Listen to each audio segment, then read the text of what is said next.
Hi, everybody. Welcome back to the podcast. Today, I had the pleasure of speaking with Kyle Datzkiw. He is a mortgage broker at Empire Mortgage Group. We went over, his whole life story, work history, his philosophy on life and mindset, work ethic, a bunch of other interesting ideas I think would resonate with the audience. And I really enjoyed talking to you, Kyle. Me and him have been friends for a while, and I have the pleasure of knowing him in my personal life. And this is my conversation with Kyle Datzkiw. I actually don't know, seriously that much about you, to be honest. That's intentional. Yeah. I keep it that way. No, I'm kidding. Yeah. Are you from Hamilton? You Born and raised. So I've spent my entire life in Hamilton, Nice. and I really don't have a plan to go anywhere. Cool. So we kind of give my mom a hard time because she's lived within 2 blocks of herself her entire life. Her house growing up was on one side of Hill Park, and now it's on the other side of Hill Park, and, Nice. and that's where I grew up. So I've always been here, and then I obviously went to Westmount and Mohawk, and I haven't gone very far, nor do I intend to go very far. Cool. I think when I think of Hamilton, I think one of the coolest things. Oh, thank you so much. Yeah. I've never found a mic I don't like. I think one of the coolest things about Hamilton is that it's a big enough city that there's important people to know, but it's a small enough city that you can actually get to know them. Right, you can go to all these events, and you can go to. That's a really great way to look at it. Yeah, and I think that there's a real chance for genuine connection in this city, and you don't get lost in all of it. Yeah, I agree. Because for example, Toronto or New York, it's just you'll too maybe much. never see them again. Right. Where Right. I went to a Yep event on Thursday. Yep. And I saw all the same familiar faces. I met Yep. some really interesting business consultants that I didn't know were operating in Hamilton. Yep.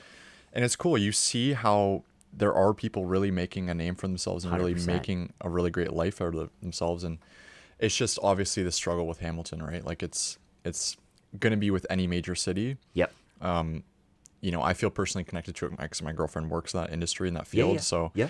I'm at least I can see there's changes. There is changes, and there's a lot of work to be done. Yeah. Don't get me wrong in that sense, but I think we are doing a lot of that work. Exactly. I think we Yeah, are. there are initiatives. There are great initiatives. There initiatives. is a real effort. I Yeah. think we are making a real attempt. Yeah.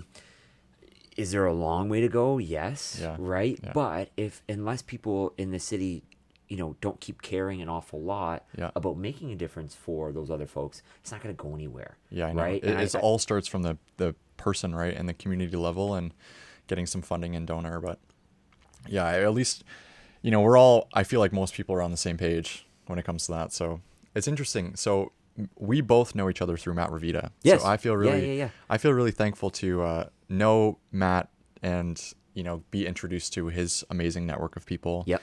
Local Hamiltonians, Dundas guys. Yeah. So I've been, Well- slowly, and I think we've known each other for maybe 3 or 4 years. At I this would say point. so. Just kind of, it's probably been 3 or 4 years in passing, right? through passing, yeah. But that's Yeah. kind of the thing. Again, it comes back to that Hamilton connection. Is you're only ever 2 or 3 connections removed from I someone. know, it's crazy. right? It's crazy. So Yeah. you think of knowing Matt. So grew up Matt, played basketball with him in high school, and had a real privilege of staying connected with him and his family and everything.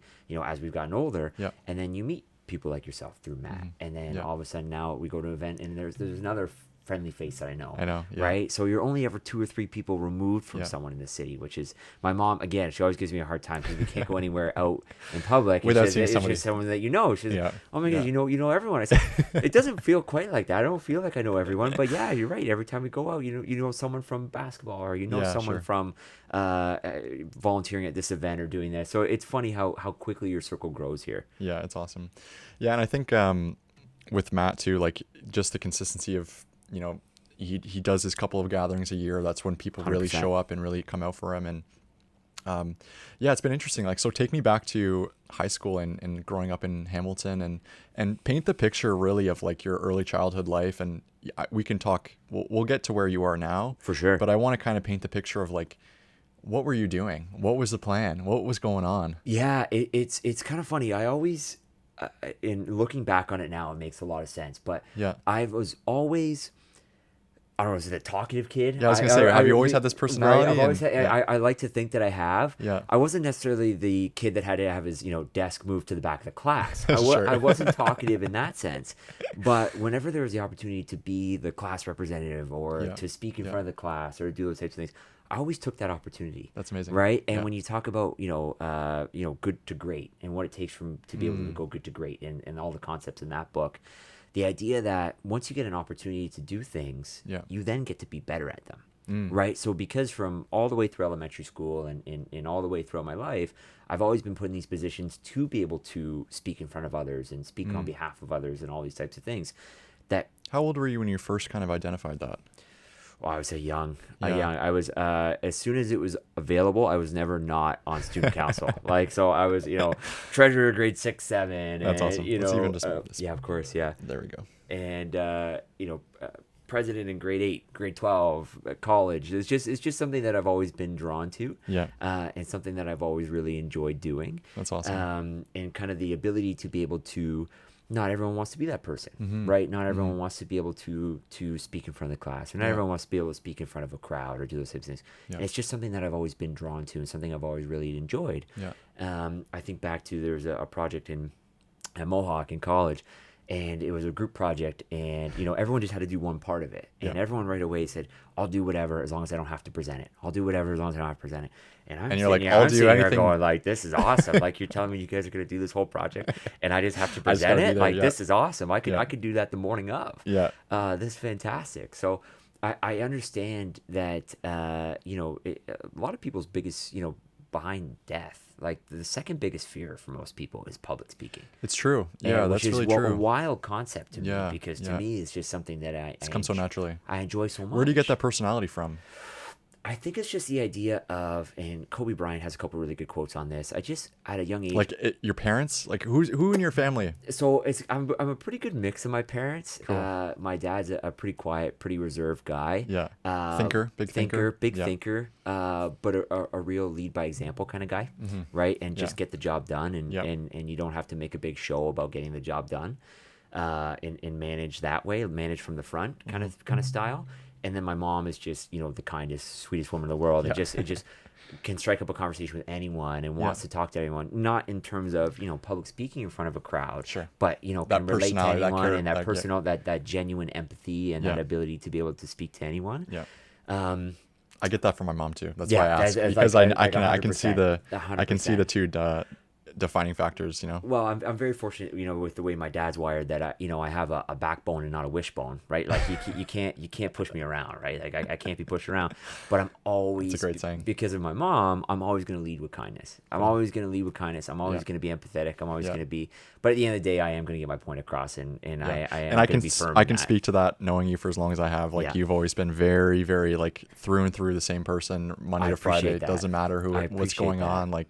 Always super level-headed. Well, I think one of the biggest things in life that people will see through every time is being not genuine, right? Disingenuous. Yeah, I think one of the easiest things to see through. And sometimes you get going when you're doing a pitch or whatever, or you're working on selling something or whatever, and people go, "Oh, I can tell you're a salesman," right? And they kind of have a laugh about it. But when you're doing it genuinely and you have a real passion for it, I like to think of it kind of being, that ability to be able to public speak or that ability to be able to sell something or do that kind of, it's kind of like a white collar trade. Yeah, right. It's true. It's kind of that it's a skill, right? It's a skill and it's an ability. And you just gotta, I always kind of joke, you gotta make sure you're using that skill and ability, for good and not for evil, right? Make sure you're on the right side of the fence in terms of doing that. Yeah, 100%. Because there's a lot of people, I shouldn't say it. There's not, people that have the ability to be able to sell, but do they believe in what they're doing, right? Yeah, and are exactly. they being genuine in what they're doing and how they're doing it? I see that in the service industry all the time. Oh, I bet. With my background in hospitality, you just see the most, if I could just grab you and just pull you into my life right now and just take you as a sales, assistant to me, holy shit, it'd be insane. Yeah. But, coming back to Matt, I think it's interesting that, something about, Matt he's going to come on the podcast as well. Nice. Oh, fantastic. So everybody knows this about him, but he's the most authentic, genuine person. He's training me right now. So me and him have a little bit of a banter going back and forth. Amazing, he's man. Amazing. Matt, you gotta put us together, Yeah. But that's kind of who he surrounds himself with. And especially as men, I think it's really challenging to get a role model who's like, speaking on behalf of you as well, is like a role model who's authentic, who's genuine, who actually like will talk about the challenges 100%. and tribulations going on in their life. And 100%. I think that comes back to the authenticity point. And well, it's so easy to only talk about or only post the highlights. Yeah. Right. And Matt is very good at that. He's very good about covering all of it. Right. Yeah. And the highs and the lows and the peaks and the valleys. And I'm definitely guilty a lot of only, showing the wins, right? When there's so many losses and there's so many. Yeah, it's such a journey, right? So many punches. Especially in with the what face. you're doing. It's tough, right? And there's just so many punches in the face kind of along that way, right? As to get to where you're going. And you kind of get the feedback from people sometimes of, when I'm maybe traveling here or there or doing this or that and all these things that I've been so fortunate to be able to experience of it must be nice. and you just what smile. A phrase, eh? It must be nice, right? And you just smile and wave and you go, yeah, it is really nice, right? Yeah. And you don't talk about the fact that a lot of times you're the first and only guy in the office and you're the last guy to leave. And I think of this weekend we just had, ended up working the whole weekend, right? Wow. So it's been a string of 2 weeks here where there's been a lot of difficult closings and got a lot of tough things on the go where we're kind of 24/7 right now. Yeah, especially the first of the month, right? Like, and month end has been something that has been on my radar. I don't know, since I'm 20 years old, right? Like that's something that's just always been a massive thing for me. It's just month end. And then what you win at the end of the month is the privilege of doing it all over again. Exactly. Right? You just gotta, here we go again, boys. Right? Same for me, right? Like I'm chasing certain goals month to month. Yep. And yeah, it's like, you're pushing towards this goal, then fulfillment, right? For us too. It's like fulfillment on the whole end. It takes a month. Then I'm back in the cycle, and it's just like from the top. From the top, here we go. From the top, here we go. And you say on the first, every time you go, did I just do this? Yeah. Did I just do this? And I have to do it all over again. I have a real good group of a couple guys that I've been good friends with for a long time, and we're really good at holding each other accountable. That's great. And one of the things we talk about a lot, we kind of say jokingly, but it's not jokingly, is that the only reward for hard work is more hard work. Is more work, yeah. That's the only reward that you get. That's why I wrote that there. I said, why are we doing this? Why are we doing this? Yeah, why are we doing this? I had that thought this morning driving here. I'm like, holy fucking shit. I'm like, busy, because in our business, we've had the most insane last 2 weeks. Yep. That we've had in a very, very long time, probably all year, arguably. Yep. Shooting the podcast, doing client work. Yes. Between those two. Yeah. And I just was driving here thinking, like, when I was bartending full time, serving full time, I would kill to do this. Right. Now I'm doing this. Right. There's nothing in my life that I'm not doing. And it's like, okay, let's reset. Let's come back to that. Let's come back to that thought and be like, okay, that's 100%. Let's tackle the week. I'm in love with everything I'm doing right now. Yeah. Like everything that I'm doing. And you can tell, man. You can tell. I appreciate that, man. And I hope it comes through like that. I absolutely love everything I'm doing. It's been such a relief. I'm a year and a half in now. Mm-hmm. It's been such a relief to finally feel that I'm doing what I'm supposed to be doing. Yeah, and it's clicking. And but the thing is, if you don't push through it not clicking, it's never going to click. Wow. It's never, such a great... It's never going to click, man. It just won't. And Kevin Wynn, my principal broker, is one of the best mentors I've had in my life. I'm so fortunate to have been connected with him. And again, where does that connection come from? Basketball. Right, it came from And you're hitting on so many points that I want to talk about. So I want to kind of go back a little bit, rewind of your high school journey and playing basketball. Yeah. What were your first couple jobs like outside of university? Where did you go to school? Like all that stuff. We can kind of get there because you're hitting on so many good points. And like, I just want to speak on the perseverance thing too. Is like, consistency is the only guarantee of anything. Well, that's it. You know, and the only thing that you're guaranteed is a really awesome video as a university football coach, and he talks about, if you don't chase winning, the only thing you're guaranteed is losing. Right? Because you're not guaranteed winning. Mm-hmm. You can chase winning as much as you want. I see why he's looking at it like that. You can chase winning as much as you want, and you're not guaranteed it. Yeah. Right? But if you don't chase winning, your only guarantee is losing, and I can guarantee you that for free. Right? That is the only thing that you will ever achieve is losing if you don't chase winning. Yeah. Right? Which is a very difficult thing sometimes because it's so elusive. And but it's right in front of you, but is it? It's tough. Yeah, man. It's that. That's a really great way to look at it. I think if people can understand that idea of like what he's truly authentically saying, like, that could be the next one liner. You know what I mean? Right, 100%. Right, and it's just that idea that no matter how hard you work, a lot of times it's not fair. Yeah. It's not going to be fair, and you have to get over the idea of it not being fair. Yeah. Right. I know, and like Hermosi, I don't know if you follow his stuff, but Hermosi talks a lot about just putting in more time, like genuinely more hours, like putting in. He talks a lot about like content. Yeah. Because like, do you follow? I don't. No. I'll have to get on that. His primary business is buying businesses that are under 5 million in valuation. Yeah. Bringing them to 10 to 15. Yeah. Through content, ads, etc. Through his model, and then I don't know whether he sells them or he just keeps them in the roster. And he's been able to do this, and he's now valued at $100 billion. So it's a little bit of pocket change. He's doing something right. Yeah, he's doing something right. Yeah. But he talks about a lot of you don't have actual data yet. Like he talks about you've put out 100 videos. I think we maybe talked about this a little bit too. Is like you put out 100 videos and those videos didn't go anywhere. It's like, okay, I put out 100 videos in a day. That's what he literally puts out, like 450 videos a week. Yes. And it's like, yes, that's why there's traction, because he's just so relentlessly consistent about it. And it's like coming back to basketball. Let's touch on that. Like you can't just, sure, there's going to be guys who just show up and are just naturally good. Yeah. But there's going to be guys who work and just like way exceed that guy who started. 100%. And you can only get so far in talent, right? In terms of where you're going to go with anything in sport or in life in general. And I was never in that top 5 to 8 guys on the team that really got minutes or played a lot, but it meant so much to me to be a part of something. And it's always meant something to me to be a part of something. And being on those teams meant being a part of something that I loved and was passionate about. So for me, I had to work my butt off, work my tail off, just to be in that top 12 to 15 guys, right? So I could just be on the team. There's most games I didn't play, right?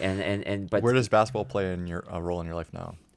In terms of, it's a pure passion thing now. Being able to enjoy. And I look back at how many people that I was fortunate to have as a coach, that weren't someone's parent, right? That gave up their time to be able to coach. And that's kind of a role that I'm in now, in terms of I don't have anyone on the team that I'm connected to other than the other coaches that I coach with.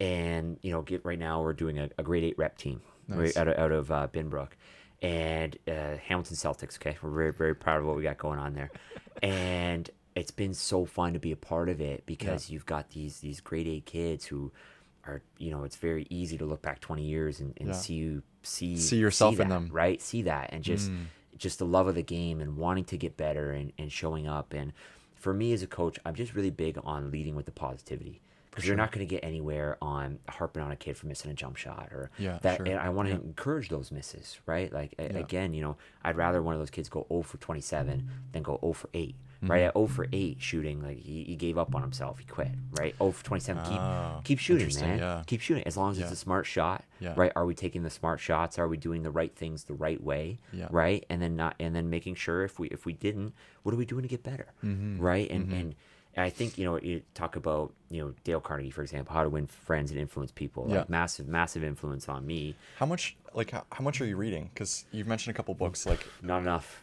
Not enough. Same here, man. Like Same here. Not enough. I have a list of books right there. That I worked at Indigo for a while too, and I was just buying more and more, and I'm like, hey Kyle, maybe you should read some of those ones you got on the shelf first before you keep buying more books. But I say that because like, it's interesting that people come back to books frequently, because it's always been that medium. Like the medium 100%. Of writing and telling a story, someone's story is like, there's a writer literally right over there. Oh, cool. And he helps with business books. That's kind of his niche right now. But it's so interesting, because I think about it myself all the time too. It's like getting stuck in the business, getting stuck on an idea or something that's happening. And you're like, how the fuck am I supposed to figure this out? You can't think through it because you haven't actually experienced it. Correct. But you can read something, or you can talk to somebody, or you can listen to something. Correct. Where they've done the exact same thing you're trying to do, maybe 10 times. And that's why books are like so interesting. They're dying to share it with you. I know. Like there's so many people out there that are dying to share all this knowledge with you. Yeah. You just have to ask intentfully, right? And ask with the intent of being able to get better and to be able to do that. And they're dying to share it with you. Again, that's where I'm so lucky with where I'm at now, with having Kevin and having him as mentor, is that he's surrounded by this circle of business owners and entrepreneurs who are also successful 10 times over. So they're in that threshold, just to be around, show me the 5 people you hang around. I'll show you the 6, right? I'll show me what they're like, and I'll show you exactly who you are. Right. So to be able to be around not only Kevin, but some of the people that he hangs around, and to be able to get to learn from them and they're dying to share it with you, right? These successful business owners that, because I'm putting in the effort, they're willing to share their knowledge, right? If I was showing up at 10 and leaving at 4, guess what? There wouldn't be any extra for me, right? There wouldn't be any extra knowledge shared with me, because they see the effort is being made. They're willing to share. You're hungry for it. Correct. Which is something you can't teach. No, you can't, right? And my dad has always said, and it's always true, is that, you can teach aptitude, you can't teach attitude. Right? You can show someone how to do something, quotes. Right? You can show someone how to do something. He's a mechanic by trade, and he's managed a lot of shops in his life, and he's managed a lot of technicians and done a lot of that. And as long as you've got the basic fundamentals, he can teach you how to do the rest, right? But if you don't care, is he still working right now? No, he is in a great way. Now he's on the other side, which I think this goes into another thing where I think we have an obligation. This is where a lot of my coaching comes from.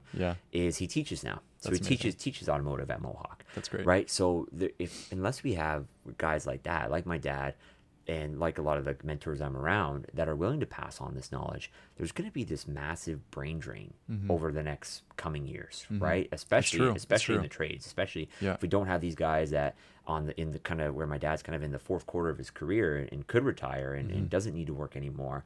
But he does it because he enjoys it. He enjoys the teaching. And there's also an opportunity to be able to share everything he's learned over the last 30 years. Right. And otherwise all that knowledge is going to go to waste. Right. You can only learn so much from a book. I know. It's right. Crazy. You got to learn from these people that have done it. What does your mom do?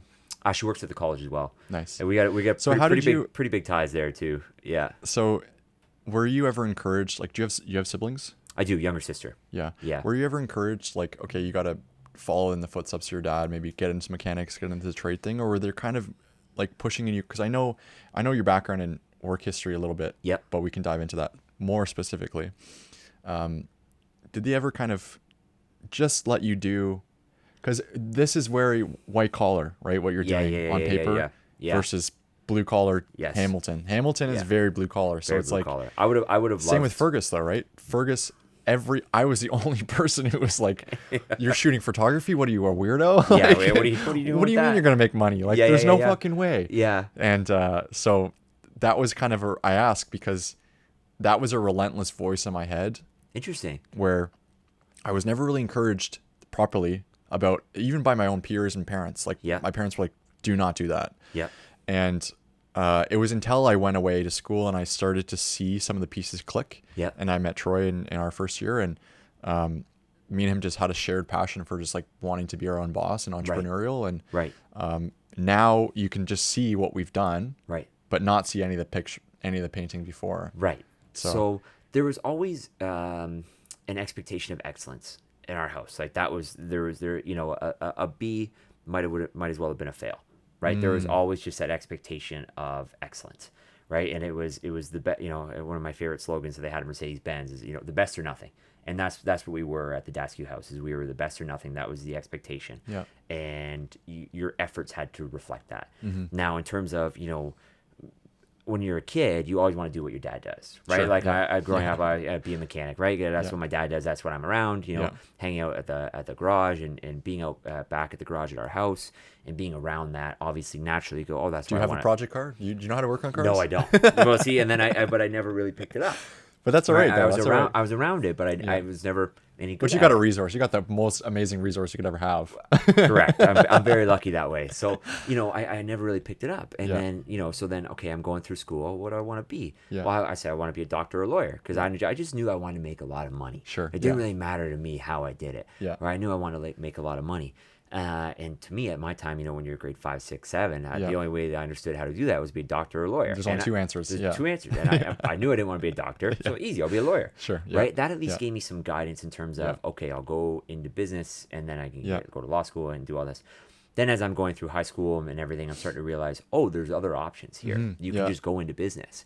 So I'm very fortunate that I've always had clear direction in my life. Cool. I've always kind of had it. You kind of knew from the beginning. I kind of always knew where I wanted to go. I would have absolutely. I felt the same way. I felt the same way. So when you know, but it's interesting because a lot of people don't have that shared vision. No, and it's I'm very fortunate for that. Same. You know what I mean? Like very fortunate for that.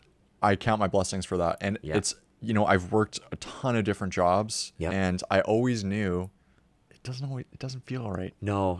It was that gut feeling. Really good quote. It was, to the man who doesn't know which port he sails, no wind is favorable. Right? So you're never going to get a bounce in the right direction if you don't know what direction you're going. Yeah. So, I've been, lucky along the way. I say lucky in air quotes because, another one of my mentors, Carmen Talarico, he says, luck is L-U-C-K, laboring under correct knowledge. Whoa. Right. Whoa. So, I love that. I've never heard that before. Oh, really? Oh, it's one of my favorites. You're never going to get any luck. Yeah. I'm going to write that down after. It's a good one. It's one of my, it's so obvious, yeah. Right? You're not going to get any luck if you're not going in the right direction, if you're not making the effort. So I've always been fortunate, I kind of had some direction as to where I want to go. I absolutely would have been encouraged to go into the trades. We, my mom's dad's also an electrician, right? We have a lot of trades in the family. I also think your generation has done a really good job at breaking that mentality of like, oh, the trades, like you're gonna grind your body, like a lot, like absolutely. Daniel Guest is a good example. He's the same. He's amazing example. around the same age as you. Yeah. He really painted the picture of like, hey, you can create something, get the right talent in, and then scale, grow your business, then become 100%. Which, like, when I was growing up, like that was never the thought. Like the thought was be a laborer, be an employee, which is totally fair, totally okay to do. Yeah. But yeah, I think whether it's the internet that just showing other people the idea or the 100%. Entrepreneurial spirit, I think that has been really cool to see over the last 5 years. I think so. I think what's been great as well over the last, call it 10 years is, even breaking the stigma around having to go to university compared to go to college. Yeah, just true. Even that in general. Yeah, that is because true. I remember when I first went into high school, it would have been the idea of anything less than university would have been a failure, right? And then Mohawk. Same conversations in Fergus too. Right? And then ended up getting an excellent education at Mohawk College. It was just absolutely fantastic. Were you always good in school, or where were you from? I was always good in school until I would say probably about grade 11. Yeah. And then it no longer became a priority for me. Just in terms of the fact that, I don't really need the grades to do what it is that I'm trying to do. Yeah. And I made sure to pass, and the grades were good. I always took the university level classes and everything like that. Yeah. But I would say that's when, for example, I stayed in the sciences in grade 11 when I knew I wasn't going to pursue that. Mm-hmm. And then I started to not do great in those classes, grade 11 biology, things like that. And that's all of a sudden where it started to slip for me in terms of I just wasn't interested anymore. Yeah. I was playing basketball, I was playing football, I was on student council, I had this going on, I had a job, all these other things going on where just wasn't important anymore to me. And I've always said to... I know, I think that's the hard thing with traditional school is just it's... Especially when guys, men, we want, active hands, right? We just want to be doing a bunch of things. And it's we could be fucking doing something else. Well, but it is very important, and I've always said, when I go to speak to a class of Mohawk or go to speak to someone, I always say you have to work very hard to ensure that your grades are sufficient and your grades are where they need to be. Mm-hmm. You need to work twice as hard to make sure they're the least impressive thing about you. Right. Wow. And in terms of, you need to make sure they're there. You're full of jams, Kyle. Fuck. I'm full of something, man. I'm full of something. A lot of people would tell you I'm full of BS, right? I'm full of something. No, right? I think you're living the life in the way that you talk about it, man. 100%. It makes it a lot easier because I don't have to think about who I am. Right? True. I don't have to think about. I just have to wake up and be me. Yeah. And sometimes that's hard enough as it is to wake up and be me. So I don't have to think about what mask I'm putting on today, or who do I have to be. I can be myself and be authentic and be genuine, and I don't have to change who I am. Now that doesn't mean that you don't match personalities, right? Mm-hmm. And especially with all the sales training that I have, the ability to be able to know when to match someone's cadence and know where to come down and when I have to be louder or be quieter and know those types of things, but I never have to change who it is that I am, right? And that really helps, right, in terms of being able to do that. So because I when I talk to any of these students, right, no one's ever asked to see my grades. I know, it's ever, true, right? Ever. No one's ever asked to see them. Yeah. They're there, they're fine. Yeah. You're welcome to see them if you like. but no one's ever asked to see them, right? And so you have to make sure that. And now, mind you, I'm not working at some hedge fund. There's a lot of if you're pursuing different goals, there's going to be different expectations of your grades, and there's going to be different expectations of all, especially at the university level, all those types of things. But I always kind of joke, you go to university, get education, you go to college, get a job. Right. I came out of Mohawk right away, and I was employed, and I was ready to rock. And that's what I wanted. What did you study at Mohawk? I took a business. Nice. I took a 2-year business diploma, general business. Yep. Didn't specialize in anything. Didn't take, and I loved it because you took everything. You took accounting. You took marketing. Yep. You took economics. So I came out of there with a really broad understanding of everything. Yep. And if I wanted to learn more about something, I could. Yep. But I had a very general understanding about all these different aspects of business. And it set me up for what's been a fantastic career just in business in general. Yeah, let's take a second to kind of go back to the early stages. So when you graduated, what were you doing first? So my first job was not leaving the college. My first job was working as the president of the student association. Cool. I worked at the SCSU, so Sioux College Student Union, as their videographer. Oh, amazing. So every year, like they made that position for me, which was like very cool. Very interesting. Yeah. Because there was like VP, president, student services. Yep. And they're like, we need coverage. Yes. This is 2017. Yep. So it was like still early enough. Like now yes. Every college I'm sure has some sort of opportunity for that. But like that was still in the age of like, we don't really understand socials. Right. And that would have been a new position because I would have been the president back in 2016, and it would have been the same idea, right? Like that was still a new, that was that time we had just hired a social media manager, or they were 2 years into the role and whatever it was. This is way up in Sault Ste. Marie. So right. Yeah. Even a couple of years delayed. Right. Yeah. It takes a minute for everything else to get up there. Right. Yeah. So there in being, again, that was something that I did outside of the classroom. Cool. Right. And what did that role look like?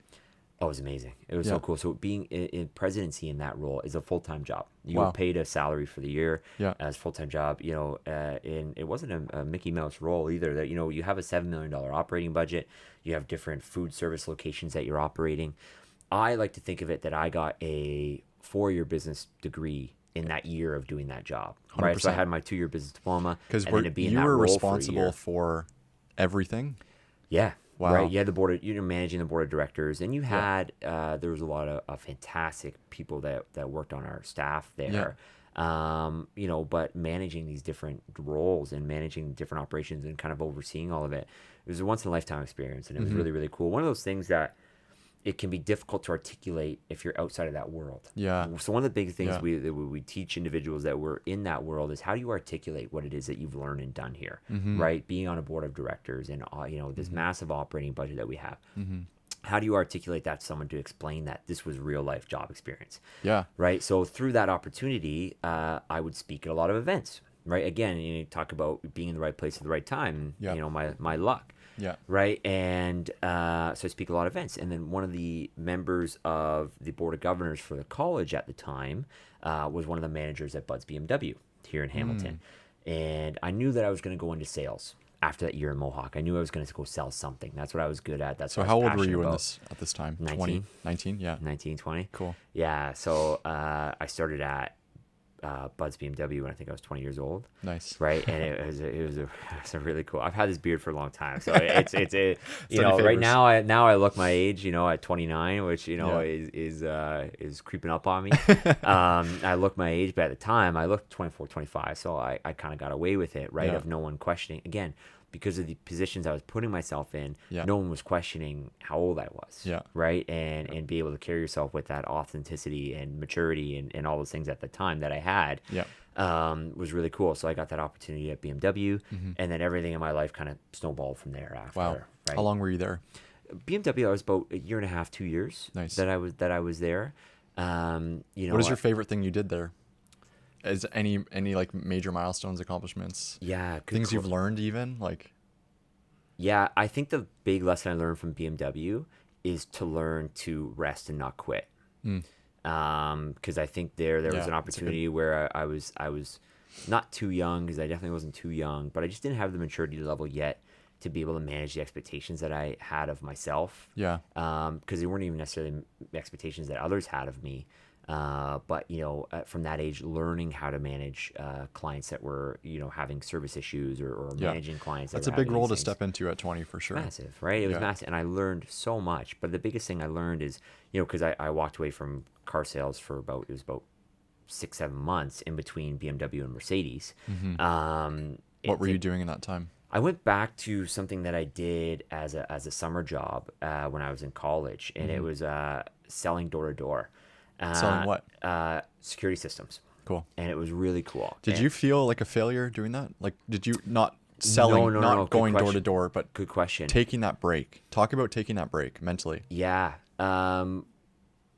In hindsight, there was definitely times at the time where I did feel like that, right? Because I was trying to pursue something bigger. I was trying to pursue something that I could scale. I was trying to pursue something. 23, right? You don't know what that is yet. I don't know what that is. Yeah. I definitely felt lost, right? Because I saw a lot of people in the car world that had been there for 100 years, right? That had been there and made a career out of it, and made a great career out of it. And it moves fast too. Like even that 7 months, probably that's like a lot of flew by, right? A lot of time, right? So it was a really good lesson in terms of, did I actually want to quit BMW at that time? No, I don't think so.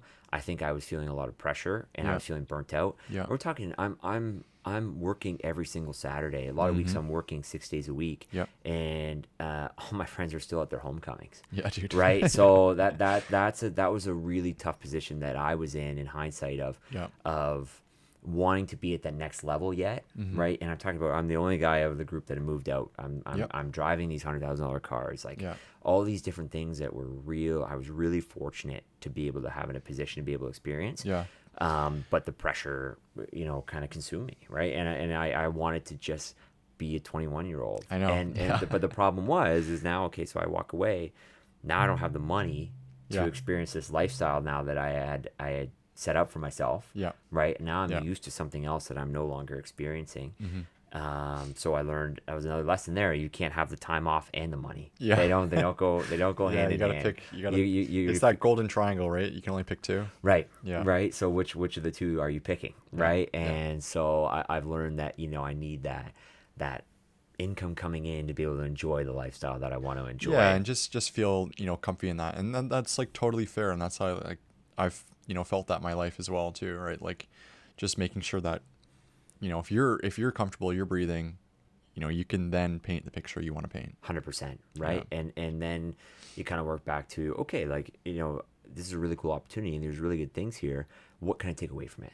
Right. And what can but then again, you look at the butterfly effect and what everything that happened after. I'm incredibly happy with where I am now. Yeah. And if I hadn't made those moves at that time, probably still be there. Yeah. Right. And that would be fine. That would be totally fine. That would be a great life. That's the hardest life. Yeah. That's the hardest thing to identify. Like I had the same conversation with Madeline about her 2 jobs, Yeah. One was really fulfilling job wise, not so much fulfilling in the work environment. Right. And it pushed her to go to a bigger organization, further commute, a little bit more money, but overall same-ish role. Yeah.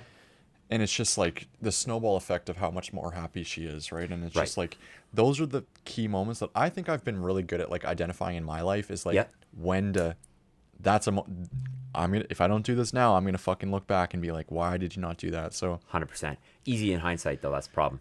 Yeah. Right. Hindsight is 20/20 for good reason. Yeah. Right. It's very difficult. It's very easy to be able to say. I've always kind of shoulda, coulda, woulda. Yeah. I've always stuck by the mentality of like, if it's really scary, I should probably do it.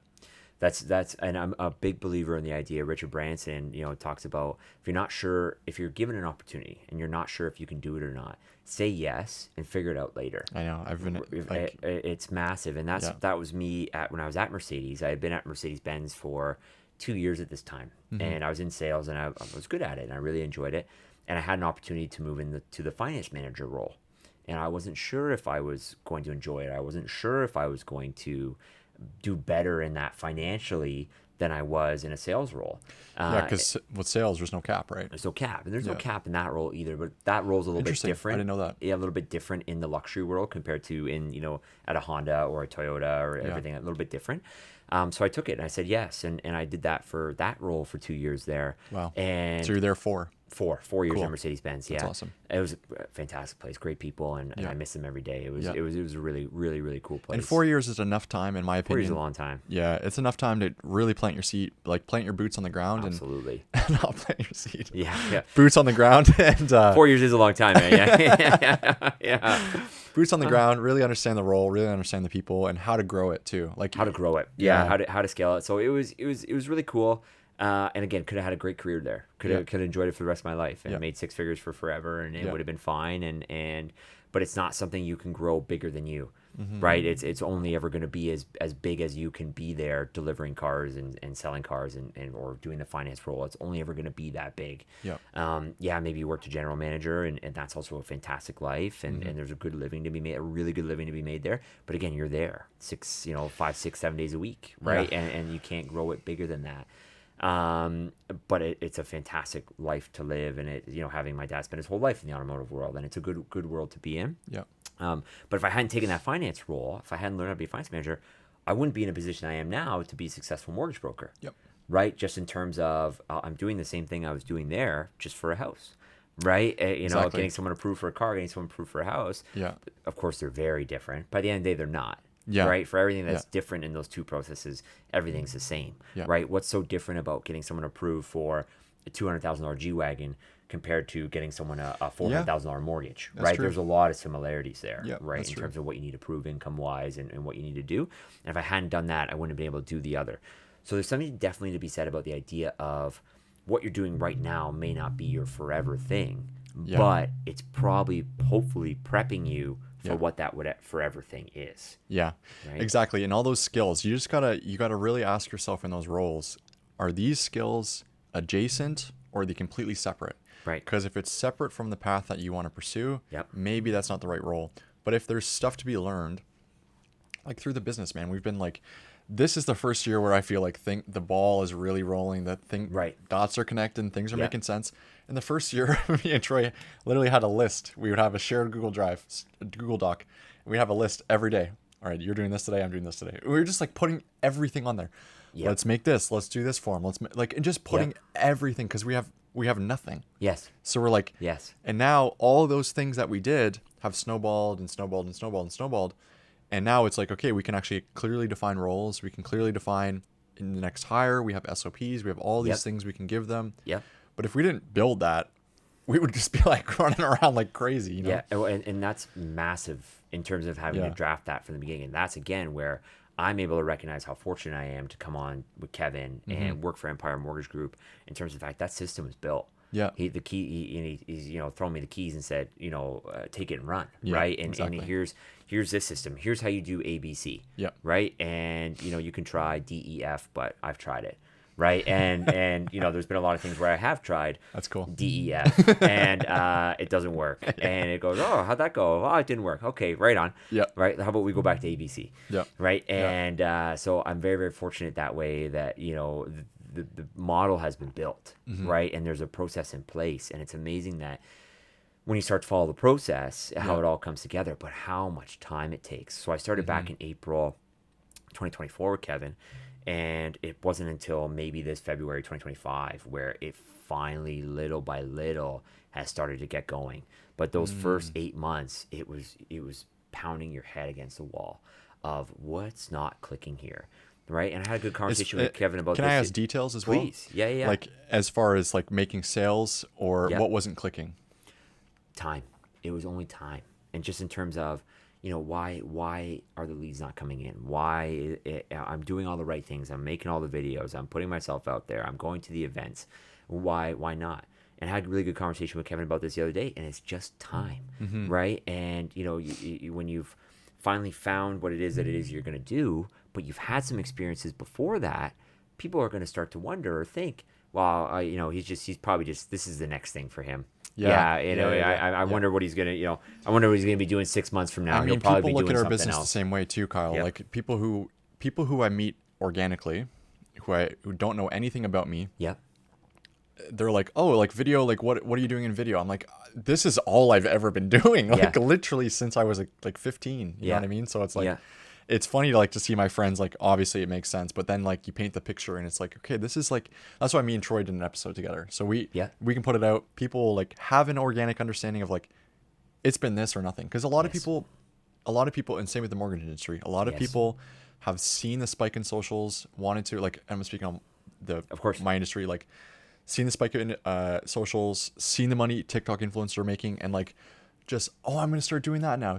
Pick up a camera, and they've never. For me, it was like, dude, I have a fucking camera tattoo. It's like, right. I've been this being the only thing, that and skateboarding have been the only thing I've never put down.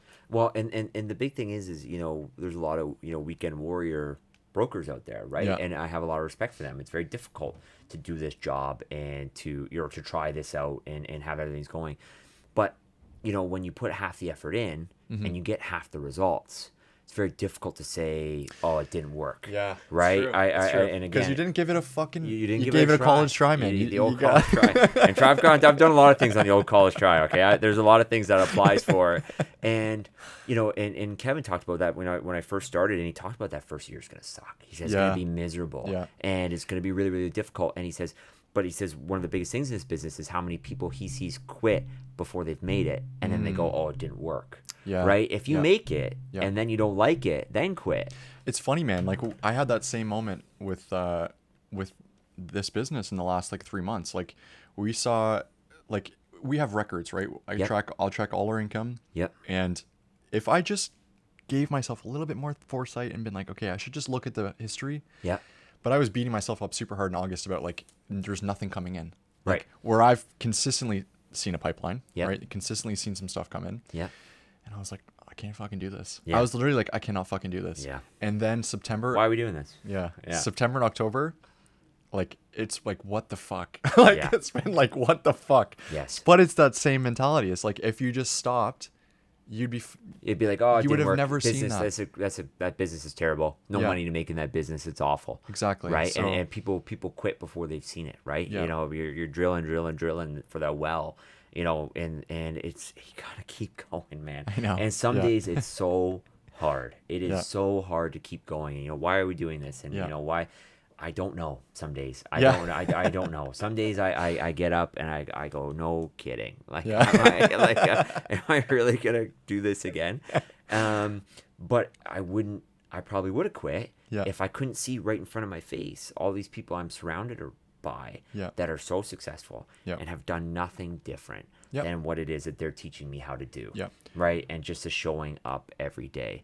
And I think there's something to be said about, you know, sometimes I have a lot of, I don't think jealousy is the word, of folks who work a job where they have days off. Yeah. Right. And they have a day off. And like, for example, my roommate. I was talking about this yesterday. Yeah. He's got an awesome job. Like he's got this killer job and he's really good at what he does. Yeah. And it's usually 12-hour shifts. Yeah. Right. And so he works, and when he's done, he's done. Yeah. And when he's off, he's off. Yeah. Right. And he goes in, when he's in, he's working really hard. He's got to bust his ass when he's in there. And it's a 12-hour day, and he's got to pack a lunch and a dinner, and it's a big day. Yeah. But then when he's off, he's off. Yeah. And sometimes jealousy is not the word, but I'm like, man, like I really wish I had a day off. Yeah. But I know that I'm so close to having lots of days off. Right. And it's 10, you gotta 15 look at that, years like, away, right? But yes. Perceived like how much perceived pain can you endure for like the final result, right? Like Hermosi talks about that. Look into him. I think you'll relate a lot to his ideas. But he talks a lot about like, and I think about it the same way. It's like right now we're picking flexibility and time. I know the money's going to come in the business. Yes. And when it comes, those other two are just going to help everything else. Right. You know, like we have a ton of flexibility. I really love my schedule, but I'm also, you know, potentially sacrificing something. Yes. Right. Yep. But I know that there's no fucking cap to that. Correct. Which is like exciting. And for us, it was never about the money, but it's like the money's going to be the byproduct. And it's just us refining the systems better, making things like sharper and just better. And that's what keeps me excited. And like the longevity in the business is like, you can do this pretty much forever. It's not dependent on my body. It's not dependent on, you know. Well, that's it. And, you know, I've been in a commission sale or owned business role since I was 20 years old. Yeah. Right. And a lot of people, think about commission, because Mercedes-Benz or BMW, I was 100% commission. Right. Wow. And whoa. Yeah. You want to get paid, you got to sell something. And so you're 100% commission. There's a lot of misconceptions about that and how that works. And a lot of people would say to me, they would say, oh my goodness, I couldn't imagine if like there was no floor. Like I couldn't imagine if there was no guarantee of money coming in. But I saw it as, I couldn't imagine if my income was capped. Yeah. Right. Like I couldn't imagine, like I understood there was going to be rainy days, and I understood that, there was going to be times where it was tough, but I also understood that I was 20 years old and my third month in the business, I made like 15 grand.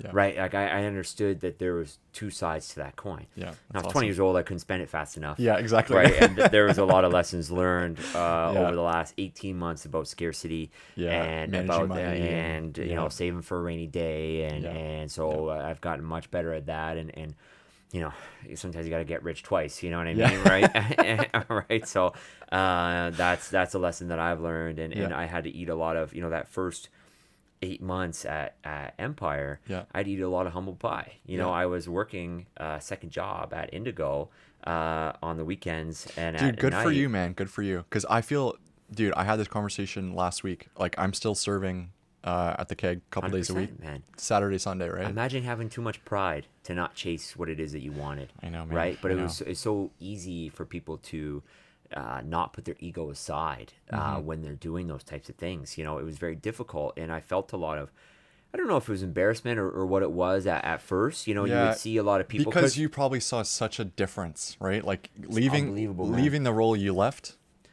but that it's gonna get there. So I'm working at the Ancaster Indigo, right, out in Meadowlands, and how many people I would see that I knew.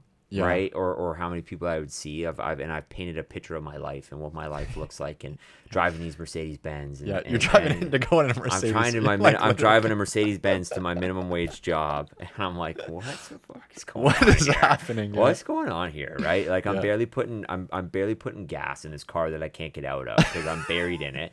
Because I had 2 summers where I had to drive a C63 just because I had to be that guy, right? Yeah. Oh man, so lesson learned. And so I'm doing that, and I would even see a lot of clients, right, that were from Mercedes-Benz, because a lot of people from Ancaster that had as clients at Mercedes-Benz, and they would come through and say, oh, they're being kind, but you could kind of there's a look on their face of questioning of, oh, you're working here, or like you're the manager, or like what's going on?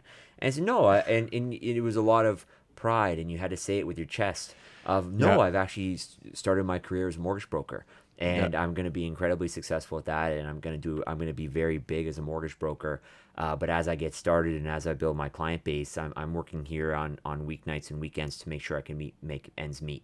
Yeah. And you would kind of see in their face, oh, okay. Yeah. Right. And then it was following up with those people in terms of afterwards being like, hey, nice to see you at Indigo, or don't forget about me. Right. So a lot of that, and that's something to be said, man. It was a good slice of humble pie, that's for sure. Good. Delicious. Like you said, backbone instead of wishbone, because I think a lot of people would have had those 4 or 5 of those moments and been like, this, I'm not doing this shit. Like, and just, whatever, went to something safer or whatever, go back to be able to job that pays the bills and to be able to do that and to be able to make it work. But, I there was times where that first 8 months at Empire, I'm putting $8 worth of gas in my Mercedes to get to payday. And it was like, what's wrong with this picture? Like, what's going on here? Yeah. And but keep showing up. Yeah. Keep showing up. Showing up in my properly dressed every day. Showing up, make sure that I'm ready to rock and showing up with the right attitude. Because no one wants to work with the woe is me guy. 100%. Yeah. You know how many people, you can invite as many people as you want to your pity party. No one's coming, man. No one's coming. Turn the lights off, right? Like no one's coming to your pity party. No one. And everybody knows a guy like that. Everyone knows a guy like that, and no one wants to be around the guy like that. Yeah, there was right. Oh, here's Mr. Negative again. Yeah. Right, here's Mr. Negative. And I'm not saying you can't have a bad day. Sure. I get Mike Tyson, everyone has a plan until they get punched in the mouth. And it feels over the last 3 or 4 months I maybe been punched in the mouth more times than I would like to.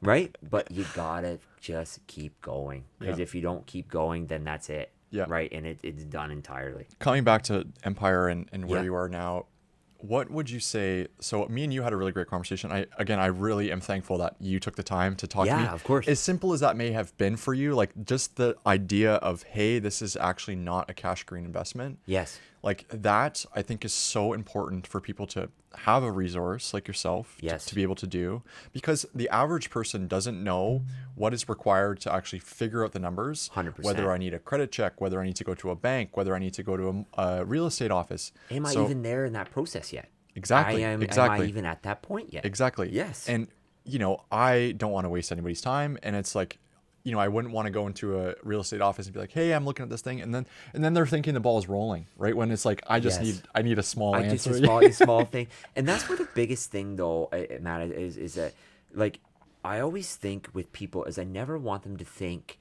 that any question ever is a waste of my time. Yeah. Ever.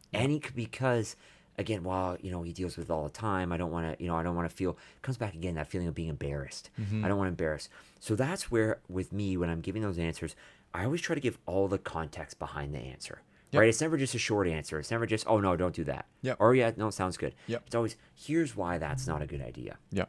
Or here's why I think we should pursue this. Yep. Right? And here's where I'm getting my answer from. And now you walk away feeling educated, feeling better about yourself, feeling that you now know something, right? There's two things that people are always going to talk about, always going to come up in conversation. People always want to talk about housing and the market, and housing. People always want to talk about cars. It's true. And I found a way to position myself in both of those conversations. Okay. Yeah. Sometimes it's a lot, right? It's a lot, but I love it. Yeah. And you want to be able to position yourself as an expert, because to me, there's no greater compliment than someone like yourself who is just, kind of within this circle and kind of within this center of influence that you and I both have, to be able to say, hey, I've got a quick question. Can I pick your brain on this? Yep. Amazing. Because that to me says that I'm doing everything that I think I am doing in terms of positioning myself as the expert. Exactly. Right. Yes. And that, 100%. a lot goes into that. And the same in your business in terms of all the work that goes into positioning yourself as an expert. Yep. So yes, ends up being just a quick answer for me, right? That I can give you a quick answer. But we're reading every article. We're listening to what the economists are saying. We're listening to what the banks are putting out. We're we're tracking the bond yields. We're watching the rate cuts. Right? We're doing all these different things to be able to really have our pulse on the market, to be able to offer what is it's funny, again, it comes back to that must be nice kind of thing. What ends up being just a quick answer for me is hours and hours of work. Yeah. Right. And that's, you talk about, there's always that funny story of, the guy who comes in on this big, massive cruise ship, and he comes and undoes one bolt. And he says, here's your bill for $2,000. Yeah. Right? You undid one bolt. Well, no, you're paying experience. For my 25, 30 years of knowledge that I knew what bolt to undo. Yeah. Right? Or I knew what bolt to tighten or where to go. Yeah. And it's the same kind of idea that a lot goes into having that expertise. Exactly. And if I could, have one note about people reaching out or not reaching out, it would be that please do. And no question is too big or too small. And I don't want anyone to ever think that, I don't want to trouble him with this question, or I'm sure I could Google this. There's so much misinformation out there. I know. Reach out. Because we were even trying, and I wanted to kind of bring that up, is like we were reaching out and even trying to find the answers ourselves online. Yes. Right? ChatGPT, TD mortgage rate, whatever. Yeah. And it was all trending, yet it was a good idea-ish, right? Yeah. Yes or no? And looking back, like if we did that, that would probably have been like an exponential loss for a couple of years, which is like at my stage in my life and my girlfriend's stage in her life, that is not something we can take on. It would be very tough to recoup from. Yeah. Right. And exactly. But again, it's all contextual. Yeah. Right. The way you were approaching that situation, right? Someone may approach that situation the exact same way, but with a different end goal. And then that may be the right decision for them. Exactly. Because it's all perceptive, and it all depends on contextually what your situation is. Yeah. Right. And I think that that's a lot of things that people need to keep in mind. And that's why you need to ask someone who is in it every day and we see the ups and downs. So many questions. We see so many and things. You just have at that point, the amount of data, right? Like you just 100%. have to take that into consideration too. The amount of data like the brokerage would have. Well, and it's always funny. We talk about one of my colleagues. He has a PhD in mathematics. Like this guy is wicked smart, incredibly smart. And we joke about data a lot because one of his favorite things is that he says, you can torture the data as much as you want, and it'll give you the answer that you want, right? So you can manipulate data to tell you whatever it is that you want. Yeah. So you have to cut through what it is that you want to know. Yeah. So what answer do I want from this data? Yeah. Right? Because you could easily look at, the condo market trending downwards, and you could say, well, there's an opportunity. Right? Or you could look at it trending downwards and say, oh, I better stay away. 100%. It's you got to manipulate. That's how you're you looking can at it, too. manipulate the Yeah. data as Yeah. much as you want. And if you keep torturing the data, Yeah. it'll give you the answer that you want. Yeah, absolutely. Right. So if somebody wanted to reach out to you, or you had a message for maybe first-time home buyers, somebody who's self-employed. Yeah. What do you want them to, like, obviously reach out to Kyle at Empire Mortgage Group. Nailed it. That's step one. That's step one. Step one. Step one. What else have you learned in the last couple of years that you found interesting that you maybe didn't know before, or something that could be a real nice tangible takeaway? I think right now is that first-time home buyers are so much closer than they think they are to buying a home. There is some incredible affordability there right now in terms of the new rule changes around 30-year amortization with putting less than 20% down. In terms of, how much down payment you actually need. I think your affordability is so close. When we look back if we look back on right now in the market as a first-time home buyer, I think this is going to be 5, 6, 7 years from now where you're going to go, ooh, that was my chance. That was a real chance. And if you're stretching yourself a little bit, but you're going to live in the home and this is going to be your first home, I think there's an amazing opportunity right now. The buy sell side of things right now is a little tough, right? If you're in a position where you're looking to maybe upgrade, so you're looking to maybe to sell your home and buy another one, that's a unique market right now because you got to make sure that we recommend, you're selling first, right? Make sure that you got a firm sale in place and then go buy something else. Yeah. But if you're a first-time home buyer and you don't have a sale of your current home on the back end, there is amazing inventory right now, and there's a real opportunity to be able to get into the market and be in the market now for the rest of your life. So my message would be, is you're closer than you think, right? You're much closer than you think to be able to buy a home, and let's review it.